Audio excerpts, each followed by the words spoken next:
வணக்கம் மக்களே, இந்த ப்ரோமோ உலகம் எல்லாரும் எப்படி இருக்கீங்க?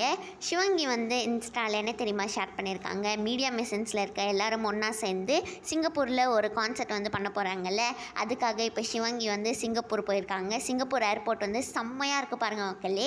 நீங்கள் எல்லோரும் வந்து சிங்கப்பூர் ஏர்போர்ட்டுக்கு போயிருக்கீங்களா இல்லைன்னு சொல்லி கமெண்ட் செக்ஷனில் சொல்லுங்கள். அதுக்கப்புறமா சிவங்கி சிங்கப்பூரில் லிட்டில் இந்தியாவுக்குலாம் போயிருக்காங்க. அங்கே வந்து சிவங்கி நெக்ஸ்ட்டு தோசைலாம் சாப்பிட்ருக்காங்க மக்களே. இந்த வீடியோஸ் ஃபோட்டோஸ் தான் வந்து இன்ஸ்டாவில் ஃபுல்லாக சிவங்கி வந்து ஸ்டோரியில் ஷேர் பண்ணிக்கிட்டே இருக்காங்க. இன்றைக்கி புகழோட பர்த்டேங்கிறதுனால சிவங்கி வந்து ஹாப்பி பிறந்த நாள் அண்ணன் அப்படின்னு சொல்லி விஷ் பண்ணியிருக்காங்க. நெக்ஸ்ட்டு பென்சி வந்து புகழுக்காக விஷ் பண்ணியிருக்காங்க. அதுக்கப்புறமா இதே மாதிரி எல்லாரையும் இன்ஸ்பயர் பண்ணிக்கிட்டே இருங்கன்னு சொல்லி புகழ் விஷ் பண்ணியிருக்காங்க. அதுக்கப்புறமா மோனிஷா, குரேஷி எல்லாருமே வந்து விஷ் பண்ணியிருக்காங்க. இன்றைக்கி சில்ட்ரன்ஸ் டேங்கிறதுனால அஸ்வன் வந்து அவங்களோட குட்டி வயசு ஃபோட்டோ ஷேர் பண்ணி ஹாப்பி சில்ட்ரன்ஸ் டேன்னு சொல்லி எல்லாருக்கும் விஷ் பண்ணியிருக்காங்க. இந்த வீடியோ பிடிச்சிருந்தா லைக் பண்ணிடுங்க.